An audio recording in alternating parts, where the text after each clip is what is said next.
Hola amigos, un saludo desde Iglesia Navarra, el programa informativo de la diócesis de Pamplona y Tudela. Un saludo a todos los hogares y en este día un poco especial porque celebramos el Día de la Iglesia Diocesana, un día de información, de oración, un día intenso. Está con nosotros alguien que nos puede ayudar informativamente. Está con nosotros un sacerdote diocesano, don Pascual Zalba. Él está en la parroquia del Huerto de Pamplona, es el párroco de Aldaba, de Ari, de Zuasti, y además es el director del Servicio Diocesano de Sociología y Estadística. ¿Qué tal, Pascual? Muy bien. ¿Dispuesto a contarnos un poco? Lo que usted pregunte y lo que usted Eres diga. el que en la diócesis conoce más de cerca y más exhaustivamente los datos, así que nos va a venir muy bien. De entrada, Iglesia Diocesana, Día de la Iglesia Diocesana, me decías que algo había tenido que ver Navarra en el sentido de este día, ¿no? ¿Cómo algo? Todo. Todo. Todo, porque el Día de la Iglesia Diocesana nació en Navarra, en los tiempos de don José María Cirarda. Y ciertamente que nació por una situación de necesidad, pero apremiante, económica. Y nació de la manera más sencilla, estando haciendo cuentas y no cuentas que no salían, y en números rojos, y etcétera, etcétera, y la imposibilidad de salir en los números rojos, pues don José María Cirarda dijo: dicen que Navarra es muy generosa, ¿por qué no pedimos una colecta y una paga extraordinaria? Salió así, y así nació, o sea que fue una necesidad económica en su día.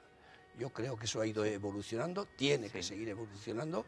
Hoy se celebra campos, en todas las diócesis. en toda Navarra, y después se copió, valga la expresión, todas las diócesis de España. Y últimamente se está celebrando esto en varios países, varias diócesis de Europa. Día de la Iglesia Diocesana. Navarra, Navarra, Albacete, Albacete, Cataluña, Cataluña, París, París. Día de la Iglesia, en sus campos más amplios, en su extensión más amplia. Este año, Pascual, con un lema: la Iglesia contribuye a crear una sociedad mejor. Sí, efectivamente. Eso es un reduccionismo, pero está bien pensar en qué campos está contribuyendo a mejorar la sociedad. Yo pienso sobre todo en tres campos. El campo social, entendiendo por social los necesitados, porque todo es social. La enseñanza es social, todo es social, la religión es social, todo es social, es un servicio a la sociedad, a los ciudadanos. Pero la palabra social parece que tiene más ahínco en los pobres, en los más necesitados. Yo señalaría algunas cosas importantes que está haciendo la Iglesia, tanto en España como en Navarra. En el campo de los necesitados, en primer En lugar. Que lo titularía o lo reduciría a Cáritas, para entendernos.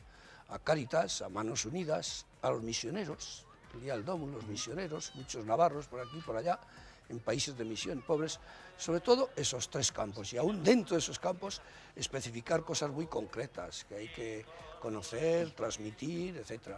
Hablabas de un segundo campo, un servicio ciudadano. El de la enseñanza, importantísimo. Enseñanza y sanidad. En estos tiempos que hay tanta pelea política, sindical, etcétera, etcétera, si se reduce, si no se reduce, si se quitan, si no se quitan presupuestos en sanidad, en enseñanza, bueno, pues la Iglesia está desempeñando un papel importantísimo, no solo de desarrollo, sino de ahorro fulminante al Estado, diríamos al Estado, que es el que cuida de estas áreas, la enseñanza, la sanidad, etc. Tengo por ahí datos, no sé pues si... próximamente hablaremos, sí. Porque quedaba un tercer servicio, propiamente el religioso. El religioso, ¿no? El Ritual, religioso, celebrativo. que también tiene muchas dimensiones. El religioso tiene una dimensión espiritual, claro, la espiritualidad de cada uno, la moral de cada uno, la conducta de cada uno, pero tiene un aspecto cultural, la cultura religiosa. O sea, podemos enseñar marxismo, podemos enseñar sindicalismo, podemos enseñar filosofía, podemos enseñar las doctrinas y los libros que escribió Carlos Marx. ¿Por qué no? Digo yo con frecuencia, ¿por qué no? Los libros que escribió los filósofos franceses de la Ilustración, ¿por qué no? Se va a enseñar eso. ¿Por qué no vamos a enseñar la vida y las enseñanzas de un señor histórico que se llamó Jesús, Jesucristo, Jesús de Nazaret, como le queramos decir? No podemos enseñar eso, nos debemos callar. O sea que eso sería la dimensión cultural, histórica de la fe, amén de la espiritualidad. Porque si yo enseño las bienaventuranzas y alguien vive las bienaventuranzas, eso es su moral, eso es su conducta. Por lo tanto, ¿dónde ha aprendido esa moral? En la cultura de las bienaventuranzas, en el contenido. Por lo tanto, también la dimensión religiosa tiene múltiples dimensiones, en mi opinión. Nos vamos, Pascual, a la rueda de prensa que se organizaba para este día y que tomaba la palabra en ella don Francisco, nuestro arzobispo. Yo quiero transmitir a toda la Iglesia de Navarra mi agradecimiento y al mismo tiempo, unido a toda la Iglesia en España, cuyo lema este año es: la Iglesia contribuye a crear una sociedad mejor, y nosotros aquí también es lo que deseamos y queremos. Y como arzobispo quiero potenciar todo lo posible aquello que el Señor nos encomienda: amaos como yo os he amado. Para reconocer el trabajo y el esfuerzo de todos aquellos que también contribuyen a la creación entre todos de una sociedad cada vez mejor, la Iglesia de Pamplona y Tudela entrega anualmente lo que se ha venido a llamar la medalla de la Iglesia diocesana, que aquí la tienen presente. Esta es una copia de la imagen de la Santísima Virgen María que está en el retablo esmaltado de San Miguel de Aralar.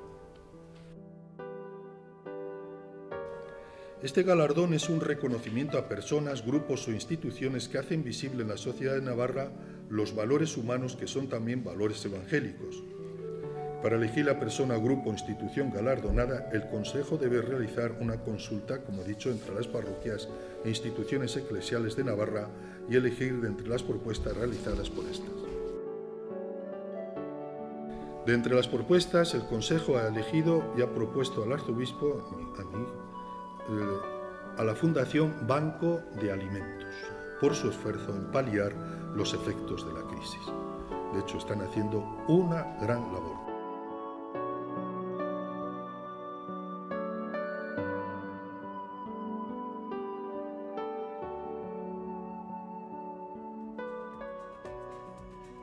Una medalla que se entregará precisamente este domingo, Día de la Iglesia Diocesana, en la Catedral de Pamplona, después de la Eucaristía oficiada por don Francisco. Pascual, nos hacía referencia a esos tres campos de acción de la Iglesia navarra. Danos algunas cifras, cuéntanos un poco el contenido interno. Como es el Día de la Iglesia Diocesana, Navarra, estamos en Navarra, hay un programa de Navarra y para Navarra, tengo datos aquí, el informe de Cáritas de España, de las Cáritas de España. Diremos una palabrita de España porque me parece que es necesario, pero efectivamente vamos a hablar de la Cáritas de Navarra. También lo he tomado del informe anual, la memoria anual del año 2011. Pues en Navarra el total de las personas, subrayo y voy a matizar, de las personas atendidas en Navarra han sido exactamente 29.089 personas. Pero es que cuando una persona se acerca a Cáritas, en realidad se acerca toda la familia, claro, que son 3, que son 4, que son 5, cada familia. Por lo tanto, son 29.000 personas, 29.000 familias, entre comillas. Algunos son solteros y tal, etcétera, bien, pero para entendernos, que no son 29.000 personas, sino en muchas personas está toda la familia detrás. Por consiguiente, tiene 2 consultorios de familia, tiene una asesoría jurídica, tiene 10 centros para mitigar la pobreza, tiene un centro de rehabilitación de la mujer maltratada, violencia, como se le quiera llamar, ¿no? Todo eso. Bueno, esto se está dedicando, Por consiguiente, es un volumen enorme. Navarra tiene 700, un poquitín menos, pero para entendernos, 700.000 habitantes y atender a 29.000 personas, familias, sube esas 29.000, 30.000 a 60.000, 70.000. Es un 20%, es un 16, 18, 20% de personas que alguien, es una frase un poquito dura, pero bastante realista, está diciendo: en Navarra estamos bastante mejor social y económicamente que muchas diócesis y provincias de España. Estamos bastante mejor. Aun con todo, en Navarra y sobre todo en España, un eslogan triste pero real, dice que el hambre ha vuelto a España, a Navarra. el hambre ha vuelto a España, porque estos mismos datos a nivel de España son... Eso bastaría para, y creo que es suficiente para constatar a quién se está dedicando, diríamos, eso que decimos, tarea, labor social, todo es social. En este caso entiendo por social los más pobres, sí, los más necesitados, los más angustiados, etc. Bastaría este informe, ¿no? Algunos datos de enseñanza, el mundo ciudadano del que hablabas tú, sí, lo que la Iglesia puede ahorrar en ese campo también. Ya, este lo tenemos más a nivel nacional, pues el 33% de la enseñanza en España es privada, religiosa, como queramos, el 33%, un tercio, ¿eh? Y el 33%, diríamos, recoge 1 millón y pico, por aquí lo tengo, ¿cómo? Perdón, 1 millón y pico, 6 millones de estudiantes, 6 millones. Hasta ahí no pasa nada. Pues muy bien, la Iglesia, etcétera, digamos, educa, tiene para 6 millones de habitantes. Pero ahora entra la social, muy unido a lo de Cáritas, que la jornada laboral en la enseñanza pública, que no lo tome nadie como una ofensa ni como una pelea contra la enseñanza pública. Es información de los datos emitidos por el Ministerio de Educación y Cultura, no por un obispo, no por el presidente de la Conferencia Episcopal, sino por el Ministerio. La jornada laboral de la enseñanza privada, concertada, mejor concertada, pues es que son 3 o 4 horas más a la semana que la pública, 3 o 4 horas más que se dedican. Y el sueldo bastante inferior. O sea que ahí hay un ahorro y un servicio a la sociedad. En palabras de don José Barea, que ya sabemos quién es don José Barea en el mundo económico de España, dice textualmente: si la Iglesia no prestase estos servicios, el Estado tendría que aumentar sus impuestos. Es un dato... Lo dice don José Barea, no don Francisco en Navarra, ni el presidente de la Conferencia Episcopal por aquello de que alguien puede decir que esos son datos de los obispos y tal. Lo dice don José Barea, que creo que entiende bastante, diríamos, de economía en España, sobre todo de economía de la seguridad social. Eso, y lo que hace la Iglesia en la enseñanza, me has dicho, no sé si te interesa lo que hace, por ejemplo, en el mundo de la sanidad.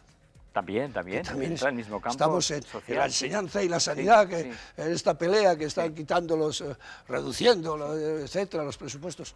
Bueno, pues mira, a nivel de toda España, 107 centros hospitalarios, 128 ambulatorios, 876 centros de ancianos, 321 guarderías, no son totalmente gratuitas, naturalmente, diríamos, pero la economía de esos centros, de esa tarea, de esa, emana del espíritu de las bienaventuranzas, no del espíritu de los economistas como Taylor o quien sea. Sí. Esa es la realidad social en este momento de Navarra y de España. Pues antes de pasar al tercer servicio, el propiamente religioso, vamos con una buena noticia en ese campo, porque se acaban de recuperar 33 piezas robadas de nuestras iglesias en Navarra. Lo más valioso, este cáliz de plata de 1672, sustraído de la iglesia del Goz. Destacan también un hostiario de plata del siglo XVI y diversos objetos también de plata del siglo XVIII, como este ostentorio o custodia, este cáliz y este copón. Se han recuperado también varias piezas de los siglos XIX y XX y varios relicarios. En total, 34 objetos religiosos robados en las dos iglesias y que han sido recuperados por la policía foral. Ahora serán devueltos a Olcoz y a Iza. Esto supone en muchos momentos, pues diría yo, un sufrimiento cuando se roba en las iglesias. Yo he podido asistir a alguna de ellas, concretamente en Olcoz, cuando robaron el sagrario, y bueno, pues la gente estaba muy apenada. Y todo gracias a 2 denuncias en febrero.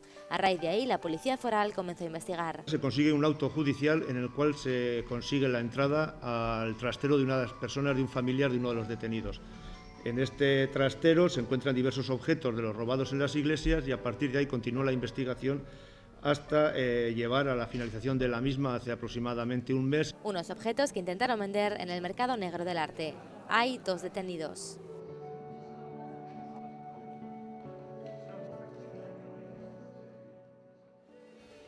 Pues nos vamos ya, Pascual, con este último servicio propiamente religioso de la Iglesia en Navarra, un baño de cifras, de sacerdotes, de parroquias, algo que nos ponga al día. Vamos a ver. Navarra, como toda institución social, política, etcétera, sindical, pues está dividida en zonas, está dividida en lo que nosotros llamamos arciprestazgos, una división. No sé si te interesa a ti, si interesa a las cámaras, aquí hay un mapa, diríamos, de cómo está dividido Navarra por zonas. Está la zona que llamamos vascoparlante, que coge está la zona de Pamplona que llega hasta Roncesvalles, está la zona de los Pirineos, Sangüesa, Media, que llega hasta la zona de Estella, está la zona de la Ribera. Bueno, tú, te lo he dicho a veces tomando café cuando descansamos por ahí trabajando en el obispado, tú eres el medio obispo de más de media Navarra. El vicario episcopal, el vicario sustituye al obispo, ayuda al obispo en tareas, etc. Tú eres el vicario de más de media Navarra. No sé si se ve. Esta zona azul, don Juan Carlos es el vicario episcopal y ahí pues puedes hablar tú de las necesidades que descubres ahí. Está la zona del Baztán, está la zona de la Ribera. Bueno, tenemos un problema grave en Navarra, que teóricamente está solucionado, prácticamente no está solucionado nada. El problema grave es que tenemos 771 parroquias, 700, yo acostumbro a decir... Más que sacerdotes. Más, el doble. Yo acostumbro a decir, en términos económicos, hablaremos también algo de un poquitín de economía, ¿no? Sí, lo que tú quieras. Yo acostumbro a decir que no son 771 parroquias, sino 771 tejaos a mantener. Tejaos. ¿Cómo se mantiene eso? ¿Con qué economía? Que son más de 2000, porque no hay pueblo que no tenga 1 o 2 ermitas. Por lo tanto, y el gran problema que tenemos en Navarra, grandísimo problema que tenemos en Navarra, tenemos más de 300 tejaos, parroquias, y en cada pueblo hay menos de 10, menos de 20, menos de 40 habitantes en cada pueblo. ¿Cómo se mantiene eso? O sea, 300 tejados con menos de 20 habitantes. ¿Cómo se mantiene eso a nivel económico? Con la sensibilidad de que todo el mundo ama mucho su iglesia, muy bien hecho, y su parroquia de su pueblo, pero pasar de ese amor a ese mantenimiento económico, ¿cómo se mantiene eso? Se hizo hace unos 10, 11 años, dada la demografía y dada la distancia que hay de pueblo a pueblo, a veces de un pueblo a otro es 1 kilómetro, hasta los ancianos, por razón sanitaria, andan 2 kilómetros al día o 3. Bueno, pues se hizo hace unos 12 años lo que hemos llamado la agrupación de parroquias, unidades parroquiales. Este pueblo, 10, 12, 14, 7, 9, un solo centro. Pero no lo hemos practicado. Ya. ¿Por qué no lo hemos practicado? Porque todo el mundo ama mucho la iglesia de su pueblo, que está muy bien. Pero ¿cómo se mantiene eso? Eso, 770, algunas están ya totalmente cerradas, porque vivía un vecino, etcétera. O sea que en activo, abiertas, hoy tenemos 736 parroquias. 400 sacerdotes, 433 exactamente, a fecha. Pero claro, ahí tenemos que añadir la edad de los sacerdotes. Con más de 75 años, y a los 75, y a los 77, y a los 78 están trabajando, y con coche muchas veces. Sí. Mínimamente, diríamos. Sí. Pero es que tenemos con más de, pues tenemos 180 y tantos sacerdotes.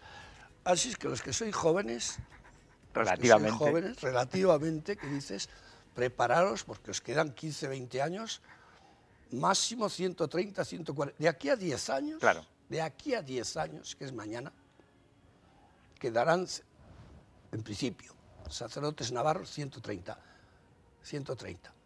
Para 771 parroquias, tejaos, como le quieras decir, y 2000 ermitas.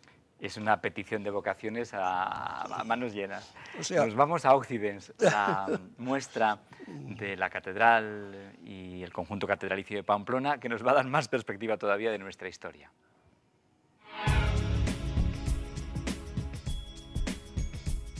Nos venimos nada más y nada menos que hasta la Catedral de Pamplona, y es que la SEO pamplonesa recoge estos días Occidens, una exposición en la que volvemos a los orígenes.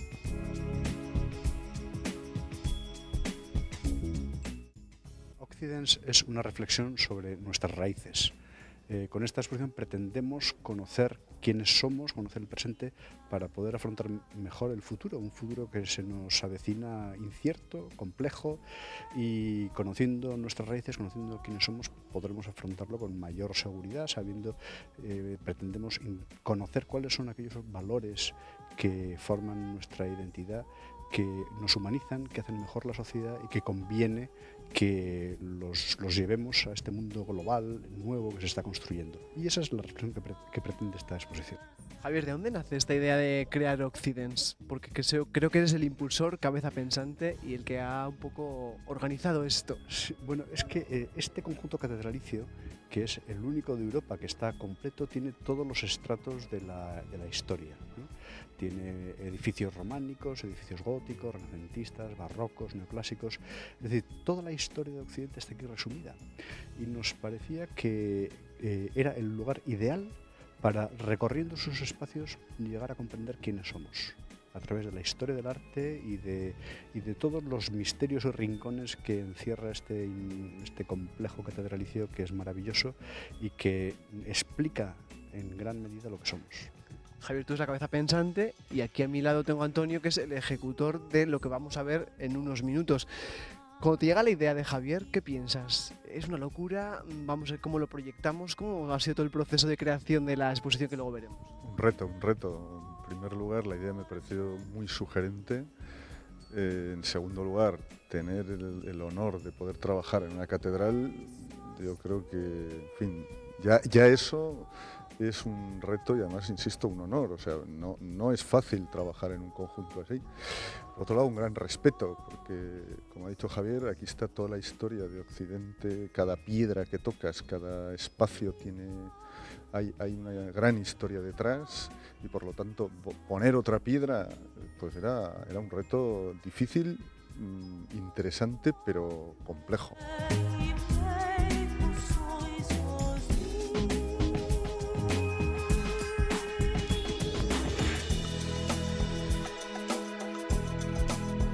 Primera estancia a la que accedemos aquí en Occidens. ¿Qué nos vamos a encontrar en esta estancia? Que además estamos sobre un terreno que es el hilo conductor también de la exposición, que es esa pasarela de hierro, ¿no, Antonio?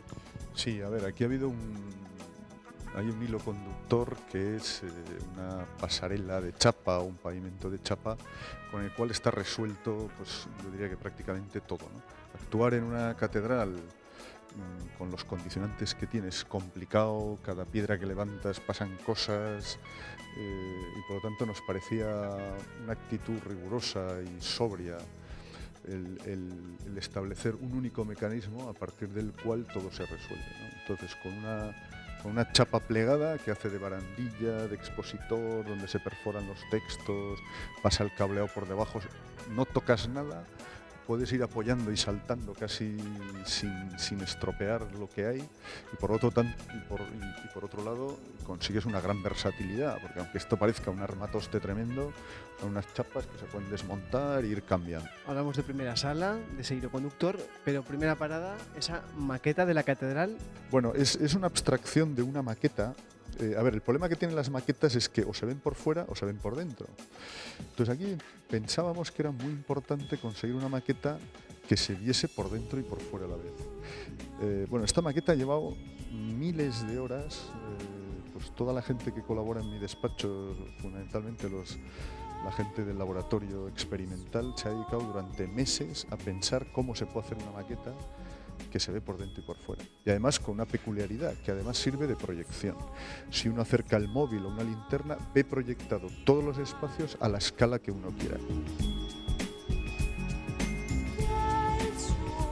Ahí estaba nuestro compañero Juanjo Maeztu, compañero de Navarra Televisión, Volveremos muchas veces a Occidens porque merece la pena.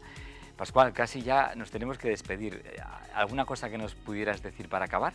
Nada, que el Día de la Iglesia Diocesana está justificadísimo desde múltiples dimensiones.